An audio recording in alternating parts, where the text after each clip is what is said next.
दिनेश जी बहुत बहुत धन्यवाद। कोई गीत सुनाना चाहे तो सुना सकते हैं जी। आपने मुझे शून्यकाल में बोलने का अवसर दिया, इसके लिए मैं आपका बहुत आभार व्यक्त करता हूं। अध्यक्ष जी, मैं जिस मुद्दे पे बात करने वाला हूं वो एक बहुत लंबे समय से चल रही मांग है।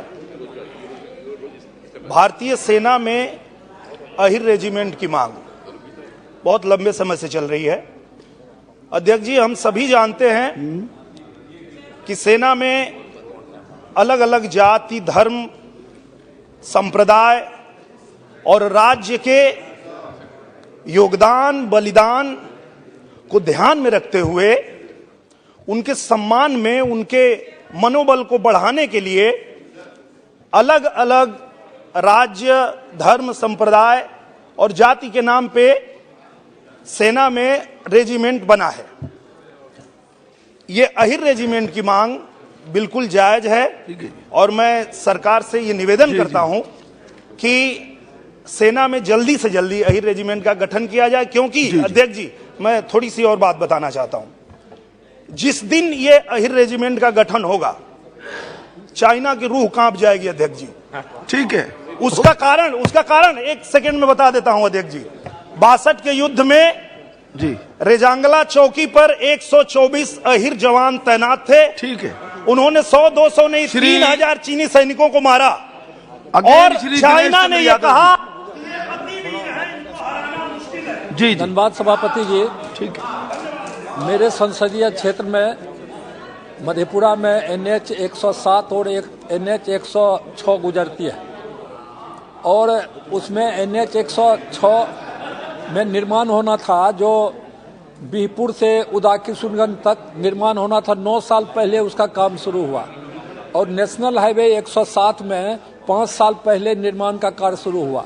एजेंसी के एग्रीमेंट में लिखा हुआ कि 2 साल के अंदर उसको काम कर देना था, लेकिन अब तक वह काम पूरा नहीं हुआ। मंत्रालय बार बार उसको समय बढ़ाते जा रहा है, लेकिन उसकी गति इतनी धीमी है कि पता नहीं कि 1 दशक और उसके निर्माण पर लग जाए। इसीलिए हम सरकार से मांग करते हैं कि नेशनल हाईवे 106 और नेशनल हाईवे 107 पर जो निर्माण के कार्य चल रहे हैं उसको मार्च 2023 तक हर हालत में पूरा करा लिया जाए, क्योंकि जनता काफी परेशान है, आम लोग को काफी देवजी भाई पटेल। धन्यवाद।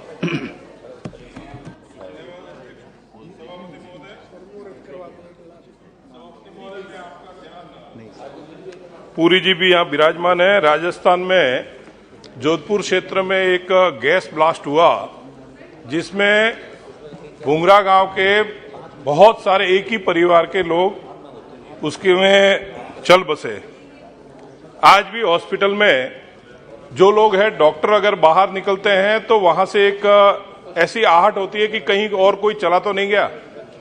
मैं आपके माध्यम से सरकार से निवेदन करूंगा कि उस गैस जो ब्लास्ट हुआ है उसकी एक यहां से जांच करवाई जाए, क्योंकि वहां के डीएलओज और वो जो है वो लिपापोती कर रहे हैं। तो यहां से हमारी एक जांच बनाई जाए टीम, और उस जांच टीम में ऐसे जो दोषी है उन दोषियों को खिलाफ सख्त से सख्त कार्रवाई की जाए और उस परिवार को उचित मुआवजा दिया जाए। बहुत बहुत श्री असित कुमार मल्ल जी। Honorable Chairperson, sir, recently central government has rejected very old scholarship of SC, ST, OBC and minorities pre-matric students. As a result, a few core applications are null and void. Both formal and residential students would receive 750 rupees and 1000 rupees at a time as book grant respectively. Both central government and state government jointly share this amount at the rate of 75% and 25%, but they are deprived of this monetary help which enabled them to run their education. Now a few core students of the downtrodden communities will have to face a severe financial critical situation.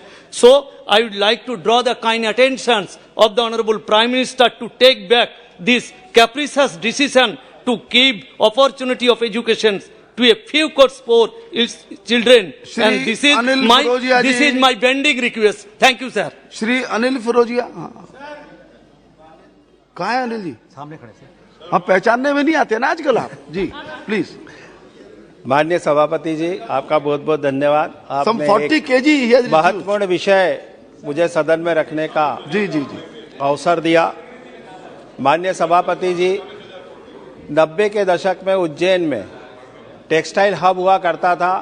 Heera mill, Indore textile, Vinod मिल, समय काल के गर्त में वो धीरे धीरे सब खत्म हो गए। लेकिन बाबा महाकाल के अलावा वहाँ उज्जैन में रोजगार के कोई साधन नहीं है। मैं आपके माध्यम से कपड़ा मंत्री जी से यह निवेदन करना चाहता हूं कि हमारे यहाँ पे जो माननीय प्रधानमंत्री जी ने आत्मनिर्भर भारत के अंतर्गत 7 टेक्सटाइल हब देश में देने का निर्णय लिया है, उसमें से आप अगर एक टेक्सटाइल हब उज्जैन में अगर देंगे तो बड़ी कृपा होगी। बहुत बहुत धन्यवाद। श्री रतनलाल कटारिया जी।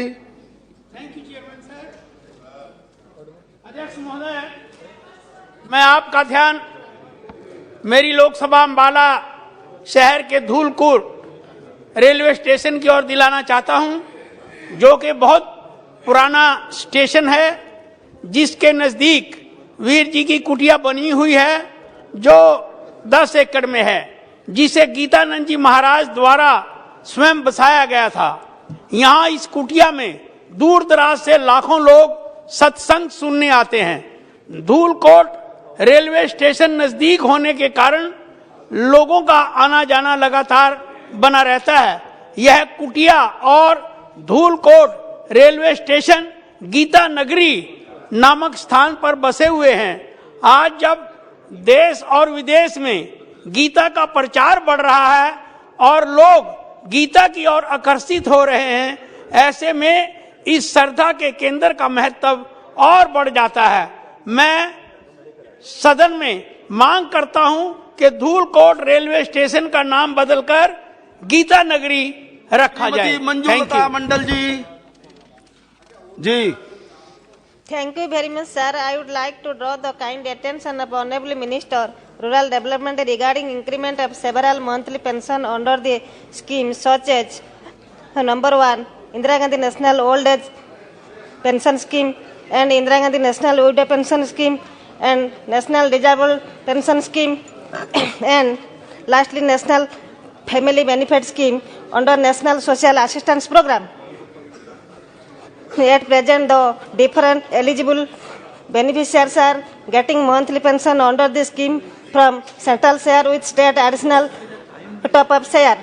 The said monthly pension amounts are not sufficient enough for the beneficiaries to maintain their livelihood. Hence, I request you the above monthly central share of the schemes may be tripled. Thank you. Shri Santosh Pandey ji. 1 minute की मर्यादा, सभी कृपया ध्यान रखें जी। बाकी मैं थोड़ा सा सर छत्तीसगढ़ के लिए, माननीय सभापति महोदय, वास्तव में मैं आपको ये कहूं कि छला गया था माझी पहले अपने ही पतवारों से और डोली लुटी राह में सरसा धोखेबाज कहारों से। जिनके हाथ में सत्ता सौंपा गया वही आज छत्तीसगढ़ को लूटने के लिए तैयार हो गए हैं। छत्तीसगढ़ में संगठित भ्रष्टाचार, सट्टा का, नशा का, अपराध का वो गढ़ बन चुका है। राज्य सरकार के सर्वोच्च अधिकारी, IAS अधिकारी ये कोयला माफिया के रूप में काम कर रहे हैं। ऑनलाइन गेमिंग, सट्टा माफिया जैसे अवैध धंधे में संलिप्त है। हाल में कोयला से संबंधित वसूली का रैकेट ईडी ने पर्दाफाश किया महोदय, जिसमें राज्य के अखिल भारतीय सेवा के अधिकारियों की संलिप्तता सामने आई है। और महोदय, मैं आपसे निवेदन करना चाहता हूं कि जिस प्रकार से उच्च अधिकारियों एवं राजनीतिज्ञों के इस अवैध गठजोड़ से स्थिति काफी भयावह होती जा रही है। महोदय, शराब में हो रहे संगठित भ्रष्टाचार की भी जांच भारत सरकार कोयले में हो रही जांच की तर्ज पर कराएं। दूसरा महोदय, क्योंकि इस भ्रष्टाचार में स्वयं प्रदेश के मुखिया मुख्यमंत्री भूपेश बघेल संलिप्त है। महोदय, दुबई से संचालित भ्रष्टाचार में ये महादेव बुक एक लाइन जो सट्टा चल रहा है वो उससे संबंधित है, उस पर भी जांच होनी चाहिए। ये मैं आपसे निवेदन करना चाहता हूं।